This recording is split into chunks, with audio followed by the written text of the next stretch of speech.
Hey everyone. Well, today I'm taking on a 2100 rated opponent.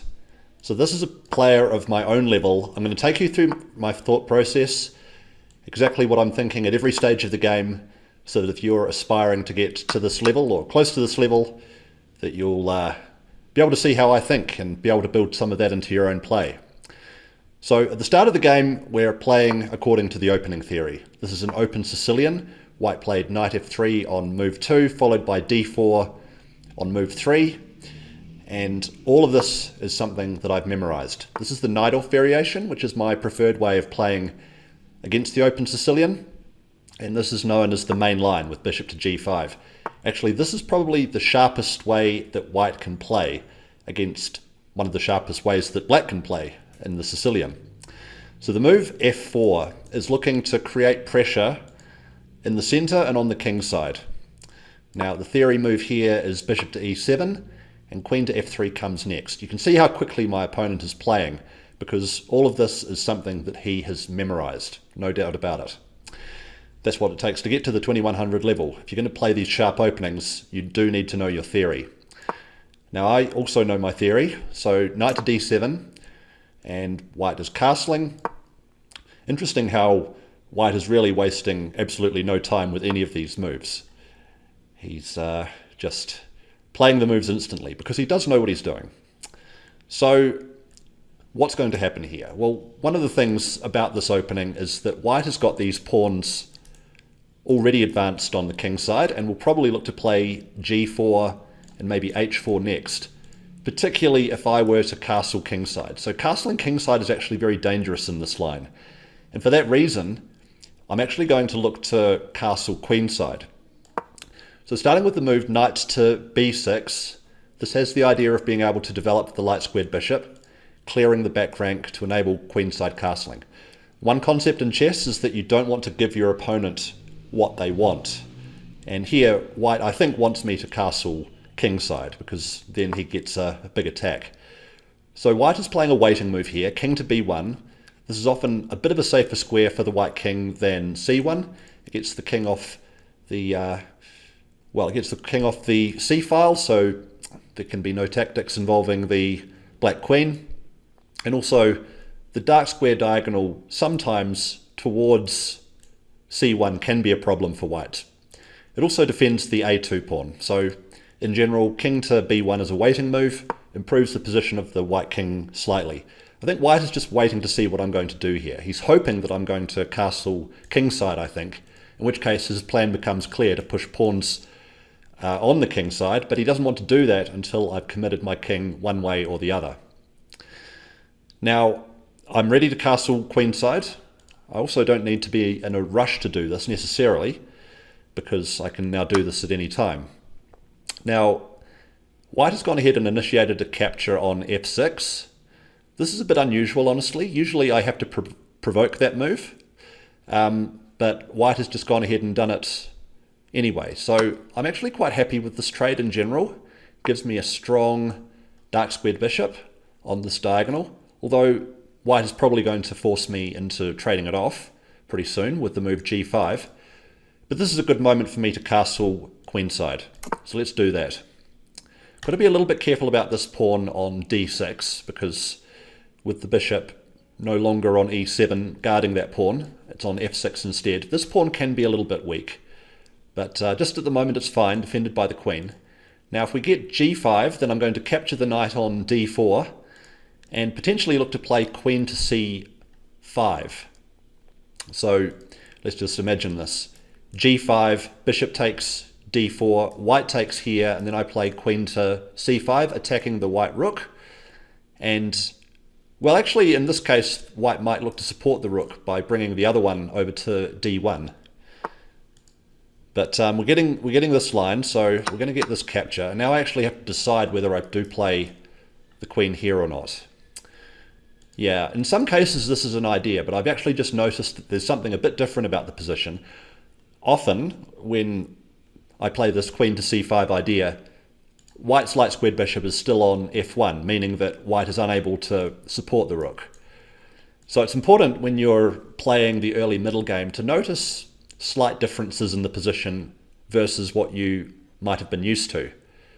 So yeah, in this case, I think bringing the queen here might not be quite correct because of white's ability to bring it over here, bring the other rook over there to support the rook on d4.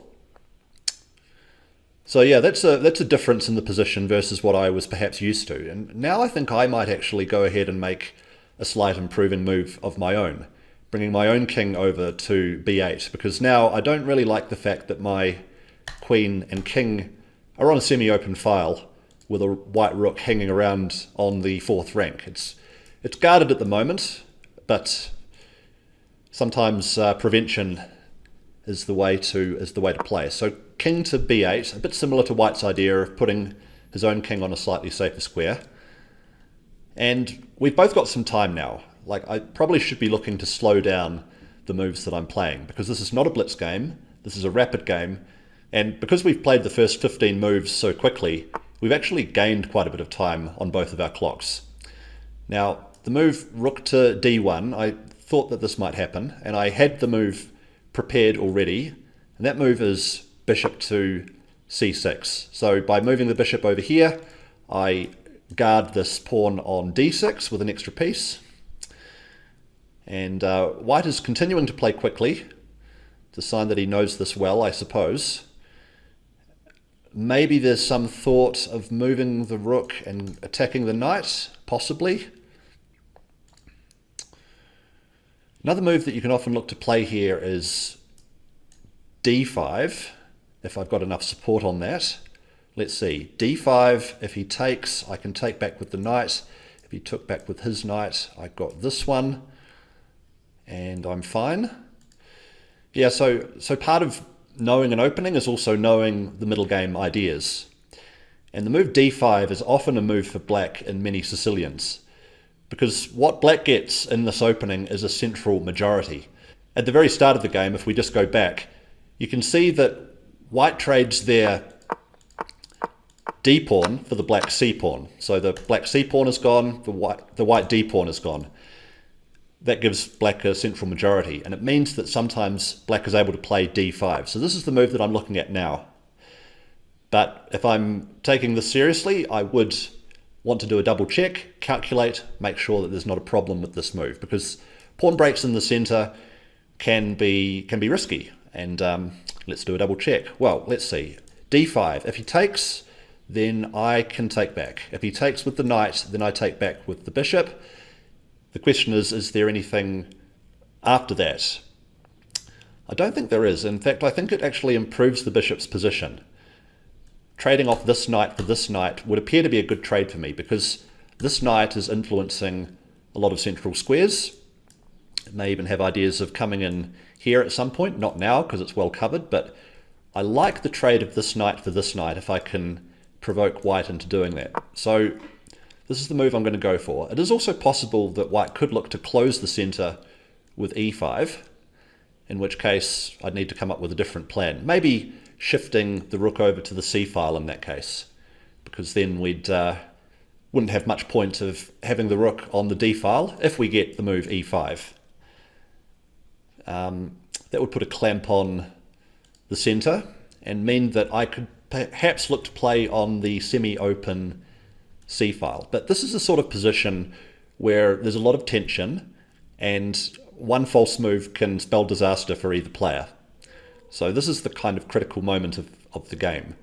One thing about playing at the 2100 level is that mistakes are invariably punished. They're not going to miss a lot of stuff at this level. They're not kidding around. They've studied their tactics.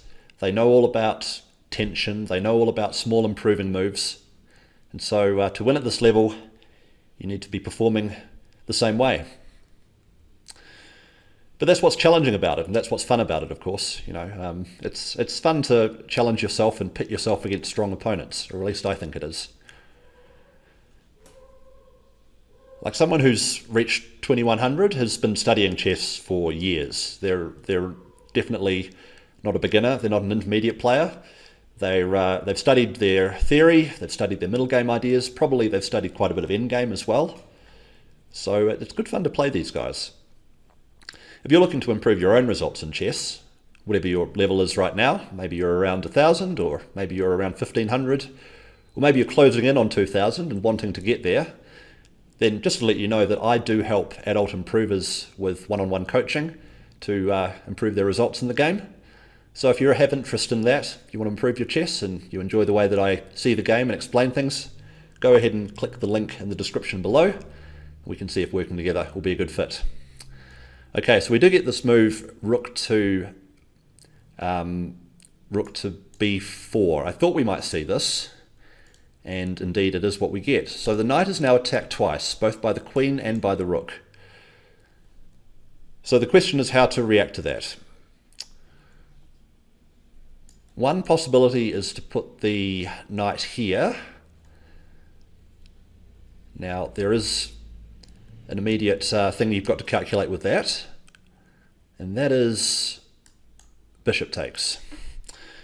Another move which comes to mind is pawn here, although that does seem to be quite well covered from white's point of view. So what I'm doing here is I'm getting the candidate moves in my mind first. Before I start calculating, I'm just looking at all of the potential options. So yeah, bringing the knight here is one option. Advancing the pawn is another option. I'm not sure if these options are good yet or not, but still it pays to look at them. Another option is king to a7. I'd like to avoid that if I can, because that puts the king into a rather uncomfortable pin on this diagonal, but it would defend the knight directly. This sort of move is always the last type of move that I'd like to play, but if you have to play it, then sometimes you have to play it. What else could there be? There could be retreating the knight. Retreating the knight, for instance, to, let's say, d7, although in that case you've got to think about bishop takes on a6, which at first glance looks very bad. Quite tricky, quite tricky. So what else could I try? Well, maybe it's time to start looking at those options. A 15 plus 10 game doesn't give you unlimited time. You have to balance, let's say, thinking carefully in the critical moments, but also keeping up a reasonable pace, because 15 minutes quickly turns to 10 minutes, quickly turns to 5 minutes, and then by the time you're at 5 minutes, you are in a situation where you do have to speed up a little bit.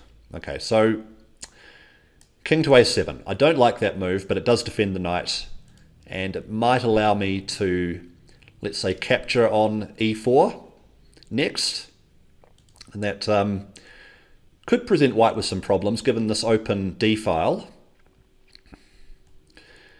If knight here, which was my first thought, then bishop takes is probably the most important move to look at. And then pawn takes back and rook takes back.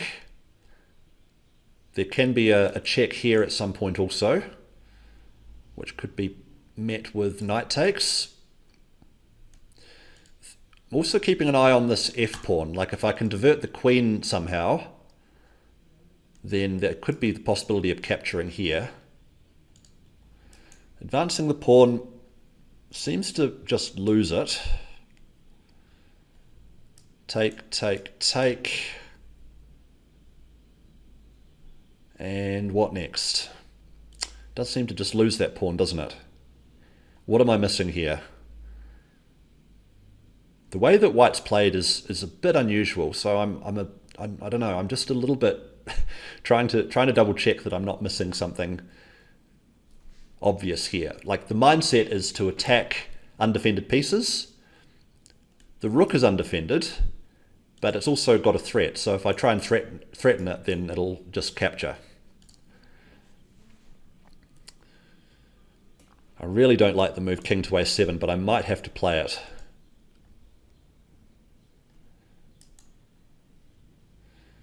Pawn here, rook takes, and it's just losing a pawn. Knight here, bishop takes, pawn takes, rook takes, and that doesn't look good for me at all, does it? Okay. King here. So the next priority is definitely going to be trying to break this pin somehow. Maybe I can deflect this rook away from its dangerous post. Maybe I can trade queens. Trading queens, I think, now is what I'd like to do. When you're in a worse position, you need to admit that that's the case and that you want to liquidate to remove the danger. I've also just noticed that white has got this idea, but I do have the ability to capture it just at the moment. Adding pressure to the pinned piece. That's what I'd be thinking to do if I were white here, because this knight is pinned, and it's very tough for the king to get out of this pin. In this exact position, though, I do have the threat of capturing here, opening the position up a bit. If he takes, then I can take with the bishop, and he goes this way. All right, so he now takes, and well, I think I'd have to take with the bishop, right? Maybe his idea is that I take with the bishop and then he plays the knight over here. See, these guys, they're very crafty. I'd like to take with the bishop, but the problem could be this. In that case, I can play rook takes, bishop takes. Is there some way of creating problems on the back rank for my opponent, perhaps, in that line? Let's see. Bishop takes, knight takes, rook takes. He could always take with the rook and give me an isolated pawn anyway. So just to show that line, bishop takes, knight takes, rook takes, pawn takes, and then that is an isolated pawn. So maybe better is actually to take with the pawn, introducing the threat of perhaps bringing this rook over here. So I think actually taking with the pawn is going to open a file for the benefit of this rook. This is how I'm thinking here. And also I'm just cognizant of this threat of knight to a4. You always need to be thinking of what your opponent could be up to. So many players who are, let's say, below 1500, even below 2000, are very good at thinking of their own plans, but are not so good at seeing what the opponent's threats are. So for me, I'm seeing very clearly here that my problem is this pin. And I'm very aware of it so that I can look to just see what threats that my opponent can do. I think one thing that happens when you get to the 2000 level or 2100 level is that you start seeing what your opponent would do. Like you can mentally flip the board and see what opportunities your opponent might have. So I can very clearly see this pin, and I can very clearly see the way that white would like to add pressure to it. And the key piece, this bishop, which is preventing that from happening just at the moment. So while my opponent thinks here, if you're enjoying this video and you want to hear more from me as I look to show you how to improve your chess, go ahead and click subscribe to the channel. I do a lot of different content around chess, including game reviews of master level players, games like this one where I'm playing myself, also tips on how to improve, positional ideas, lots of good stuff. So go ahead and subscribe, and you won't miss out on any of the future videos that I've got coming up. Now I can see why white is taking their time here. This is the sort of moment, like if I was white here, where I would be sensing the win. Where I'd be sensing that if I play this well, then the game might be over in a few more moves. Okay, so he brings his queen in, looking to ramp up the pressure, potentially now I think looking to play this so that I can't take with the bishop because of this pin. I think this will be his idea. I love to play this to try and trade queens, but of course I can't lose sight of this knight. So what I think I've got to do here actually is, well, I could also answer this threat with a new threat, like I can play the rook over here, and this way if the knight does come in, then I could capture here, he could capture here, And that would be a very, very nasty discovered attack threat, wouldn't it? Don't like this at all. So, my opponent is playing well here. You have to give credit where it's due. When your opponent plays a good game, you have to sort of say kudos to them for a game well played. I think what I really have to do here is another quite uncomfortable move, which is to defend the queen, maybe this way or maybe this way. This way is probably better because it keeps control over this pawn. See, the thing is, if I play this now, he'll put the knight over here and I can't take because of the pin against the queen. So I might have to play this so that the queen is guarded, so that when he plays this, I will still be able to do this move. So that's what I'm going to do. He might bring the bishop over here, though, I've just noticed. You can see how that when the pressure builds, it becomes tougher and tougher to play. And I think my opponent has done a really good job here of finding ways to make my position uncomfortable. If we get bishop here, I do have rook to e7. It looks a bit tenuous, but it's like yeah, it is a bit tenuous. It's like the queen is going to be overloaded, I think. This might be what happens. Bishop here, if I play this, then he might be able to take the knight anyway, because if I take back, he'd be able to take the rook. See that line? So imagine bishop here, and if I move the rook back, then I'm going to face the same problem with this knight coming in. If I play here, like just follow it along, bishop here, rook here, then there might be rook takes b6, and I won't be able to take with the queen because he'll be able to take the rook that's on e7.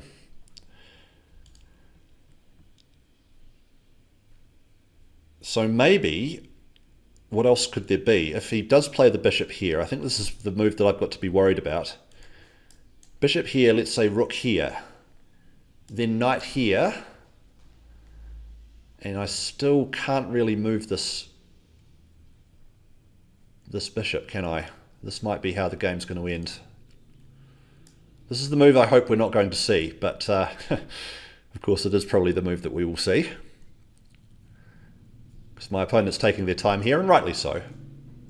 If he plays the bishop here, maybe I have to go here and hope that he doesn't see the rook capture, but I think that's a bit too optimistic. Is there another move after this? Let's see. Bishop here.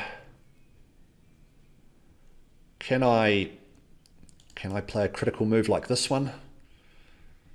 Doesn't seem very promising. He'd just take, I would take, and yeah, there's just too much material falling, I think.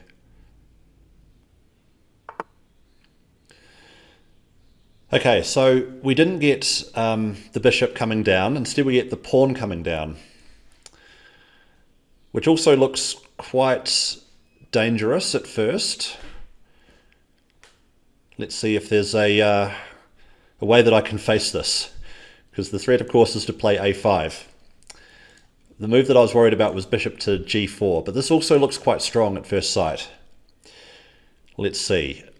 If a5 comes, then the knight is pinned, and there's not much way to combat that. If I take with the bishop, that unveils a threat against the white queen. And if he takes, I take back. He can take, I take back, he takes back. And at the end of all of that, I believe that white is up a piece, because I've lost the bishop and the knight, whereas he's just lost the knight. And we've also traded queens. Yeah, adding pressure to the pinned piece. This is just a very strong and good way to play. Is there anything else? I mean, I'd like to escape this pin, but it's just very difficult to do that. Can I make a counter threat here? Something like d4, just to distract something away from the mess that I'm in here. Let's see, d4.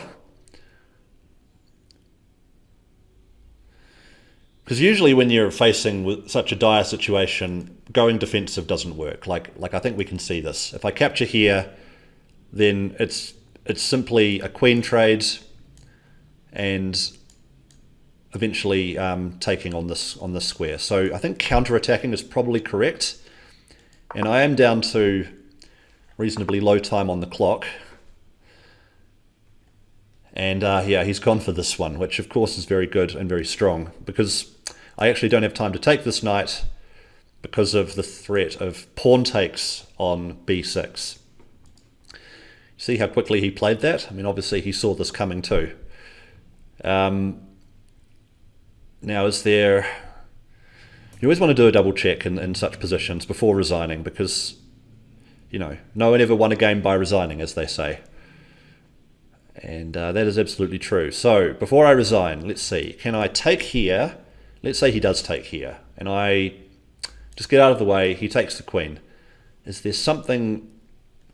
Is there anything that gives me compensation? Maybe a back rank something? I'm not sure. I don't think so. Got a minute and a half, so let's use that time and just make sure.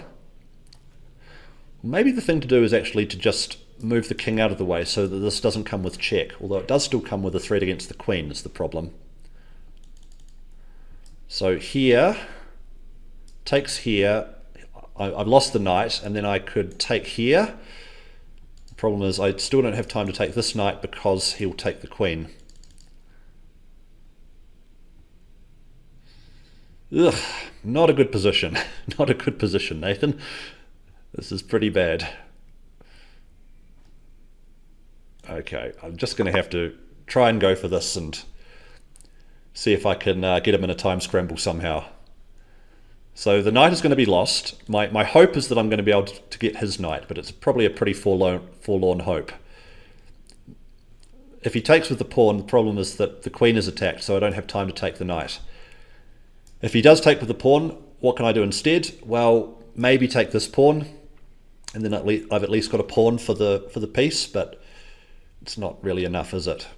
This pawn would actually be pinned in that case. I wouldn't be able to take because the queen would be attacked by the white rook. But the good news is that at least I'm away from the pin. This would be a good game to review, actually. You know, when your opponent plays well, and I think my opponent has played well here, it's always a good opportunity to ask yourself what you could have done better. And it's probably earlier in the game, to be honest. Like by the time I had to play king to a7, this move, where I put myself into the pin, I already knew that this was very bad and not something that I wanted to do. And it wouldn't surprise me at all that if I look at the engine evaluation after this, it's already going to show that white was a whole lot better. So, you know, we played maybe 13, 14 moves of opening theories, you know, kind of to this type of point where both of us have memorized. And I think it's in the next few moves where probably white gained the advantage. By the time this happened, just these 2 or 3 moves, or what is it, maybe 4 moves, that's the point where things were already quite tough for me. Just because this rook coming here, this idea, I hadn't really seen this before, and because I hadn't seen it before, maybe I wasn't so familiar with how to react. It seemed as though playing the knight here was just going to lose a pawn, but maybe that's the better way to play. Maybe that is the way to, you know, at least survive, because putting the king here, I knew just positionally, putting myself into a pin like this could not have been good, and it definitely wasn't. So back to the live position, my opponent is just now figuring out the most accurate way to finish things off. And, you know, I think at least I've kept the game going. I've kept him thinking. He's spent a bit of time on the clock thinking now, so we might get into a time scramble, and you never know. You never know what can happen when time gets low. So even in the most dire positions, try not to resign. Try and play one more move. I mean, to a point, of course. I mean, if it's just checkmate and 1 incoming, then you may have to admit defeat. But But try not to. Try and make things at least tough for your opponent. It wouldn't surprise me actually to see that there's a sacrifice here now. That would probably be just about it. The point being, if I took back, he could take back also. All right, so he's gone and instead just captured that dangerous pawn. I'm actually not so unhappy to see that, because I felt as though the sacrifice was more dangerous. And is there anything involving a check somewhere? Maybe. Let's see. Well, let's take this one. So now at least he's got some concerns on the back rank. Again, it's probably nothing much, but got to hold on to some type of hope. I can grab this one. Just note that a check on the back rank could be quite dangerous. Okay, that's what I was sort of afraid of. But is there a tactic here? Hold on a second. Let's see. I think actually he may have just given me a quick chance to get back into the game, because I've got this check. Or no, he can block this way with the tempo, unfortunately. What I was hoping for is that he would move his king, and then I can capture the bishop with this one defended. That's exactly what he's done. Look at that. Wow. You see how miraculous it can be sometimes. You can actually find ways in desperate positions to get back into the game. So now material is actually equal. He had to actually, in that position, block with his rook, and that way I don't have time to take the bishop because the queen's under attack. But he probably missed the fact that the queen, by giving this check, defends the bishop. I still think this is quite bad for me. I certainly still prefer white, just due to the king safety issues. But there we go, hey? We've actually managed to finagle our way back into the game. So, how to continue now? Well, I've got to be concerned about this pawn advancing. Maybe not just right now, but this is something to definitely keep an eye on. This is a scary pawn around my own king. The other thing I'd like to do is get this rook into the game. This rook has been out of the game for so long, and I need to find a way to get it in. Now, the move that he's played here, though, is quite challenging because it's threatening checkmate on a7. So you need to look at your opponent's threats and respond accordingly. I think I'm going to need to play the move bishop to b7 here just to block that threat. And he is going to be able to win that win that pawn. Yeah, I thought he was going to take here. This is the problem with being low on time, of course, is that you don't have the time to calculate things properly. Yeah, this is probably game over, isn't it? I've got to take here, unfortunately, and then he takes there, and I don't have this escape square. As I said, that pawn on b6 took away this square, and that was my demise. So, well played to my opponent. Have to give him credit. Even though I had some, let's say, chances of getting back into it when I won back the piece, he continued to play actively, and he found the checkmate threat. I was also quite low on time, so yeah, well played to my opponent, and this will be a good one to review. If you enjoyed this video, then you'll love this series where I take on opponents of all different rating levels. So find your current playing strength, click the video closest to yours, and see what it takes to win at that level.